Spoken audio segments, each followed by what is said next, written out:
Hello, welcome. It's time for another children's book reading by a candidate. My name is Susan Maud Buchser-Lochocki, and I am running for President of the United States as a write-in candidate. Anyway, this is my usual outfit I wear, but because it's cold and I have to wear this big bulky sweater, I can't wear that shirt. So this is what I'm dressed in today to stay warm where I am. I'm in the state of Washington in battleground town or city. I'm not sure whether it's a town or a city, but in the battleground place here in Washington, in the state of Washington. So I am going to continue. This is a special edition of the What is a Presidential Election, because we are coming up on the election, and I want you to have some more information so that you know what's going on.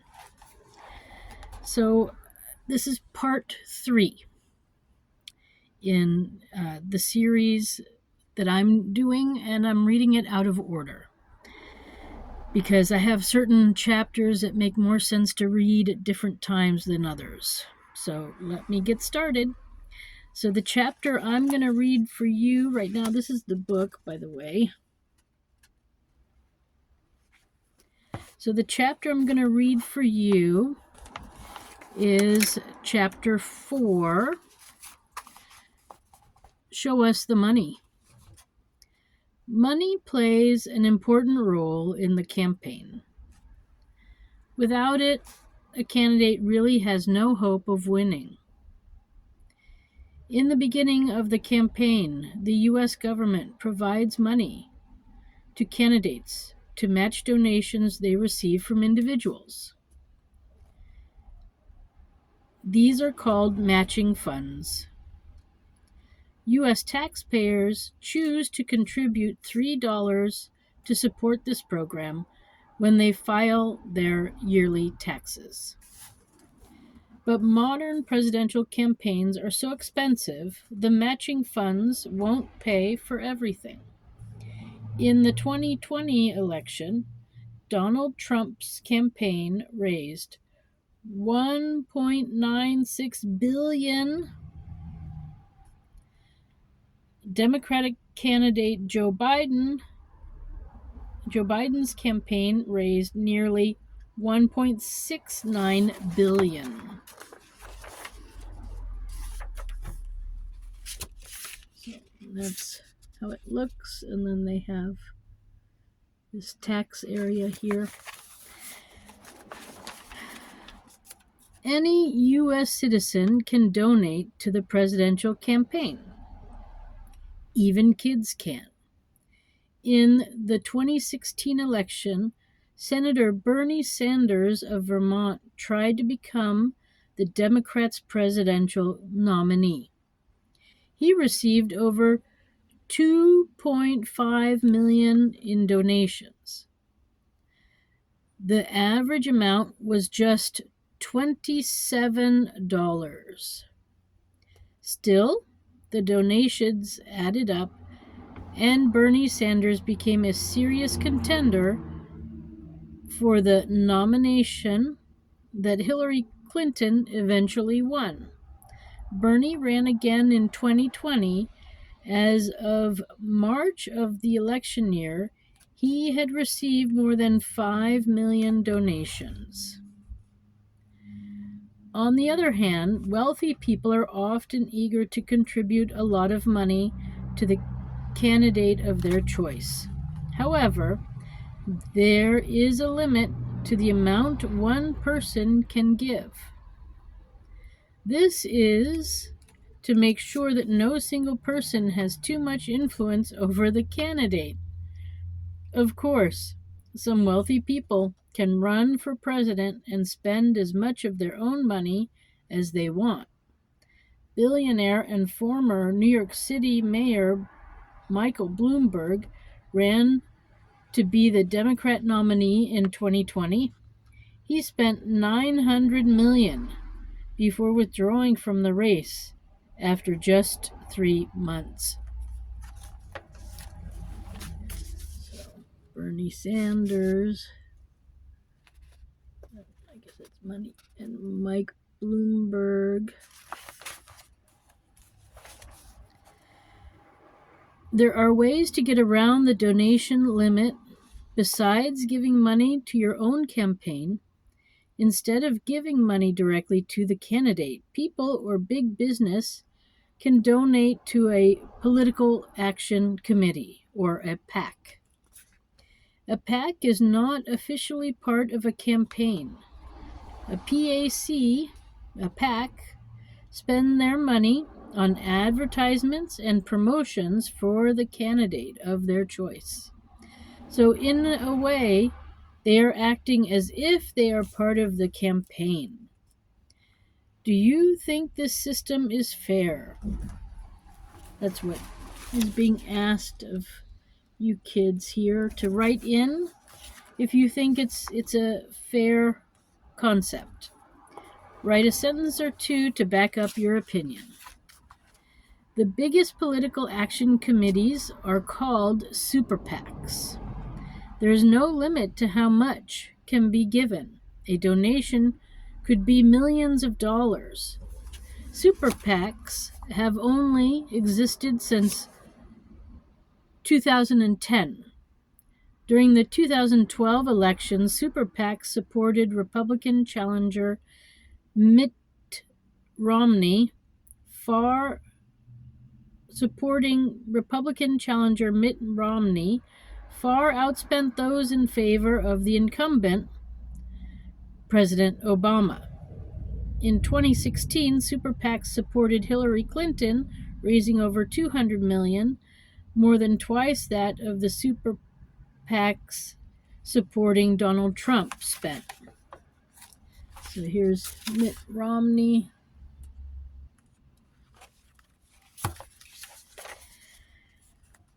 Anyway, why is it so expensive to run a campaign? One reason is all the people who need to be hired. One of the most important jobs is that of the campaign manager. This person oversees the many other people who are part of the campaign. There are campaign offices to be set up in each state, money to raise, people to help get out the vote on election day. It is the campaign manager's job to keep all these things organized. Campaign managers also work with campaign strategists. They come up with a strategy, a game plan to win. For example, they figure out in which states their candidate should spend the most time. So here's the different people that are hired during campaigns.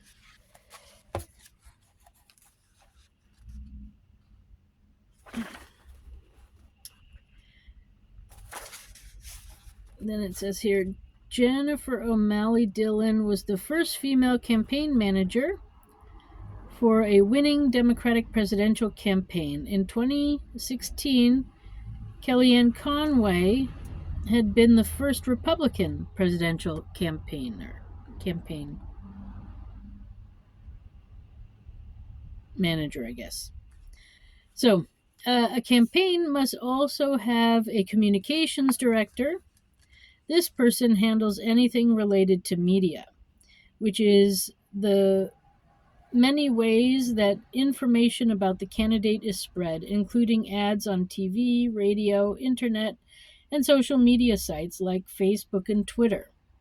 Communication directors often help with the candidate write speeches or statements that are given to the press and press releases to the public.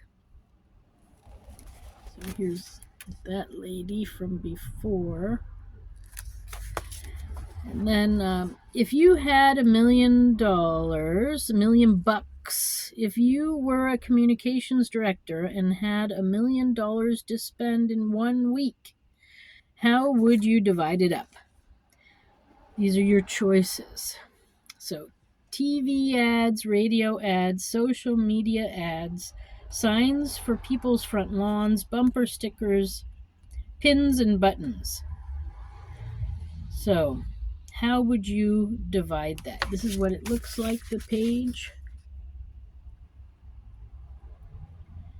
And then, like on TV ads. I mean, so first off, I need to say that nobody really likes those TV and radio ads. They're usually annoying and filled with hate. So I personally don't like them, and that's why in my campaign I'm not doing them. And they're too expensive. Plus, the media lies a lot. So I don't feel the need to support them anymore. I did when I was running for Congress, but not now. So TV ads, radio ads, social media ads, signs for people's front yards. I mean, those things are just they're going to go into the landfill later, so that's just creating garbage. Bumper stickers, pins and buttons. Again, I mean, pins and buttons might be useful for people to keep as a memory, but yeah, you don't need to place ads. You don't. So my goal in my campaign so far has always been to try to spend as little money as possible, but reach as many people as possible. So I don't know if I'm being successful, but let's see. The election's not over yet. So, let me read this next part. So, some of the most important people in a campaign are the volunteers. So, people that don't make money, aren't paid. These people aren't paid. They devote their time and energy because they believe in the candidate and their ideas. They call and text voters asking for support. They go door to door through neighborhoods to convince as many people as possible to vote for their candidate.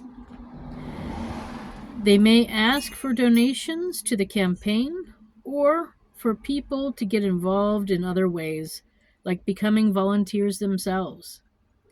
They encourage people who aren't registered to vote to do so and organize carpools and drive people to vote if they need transportation on election day. That's a good idea. Especially go to the old folks' home and see if they need somebody needs to drive someone there. They donate food and supplies to the campaign offices. Sometimes they clean them. Every little bit helps to keep things organized.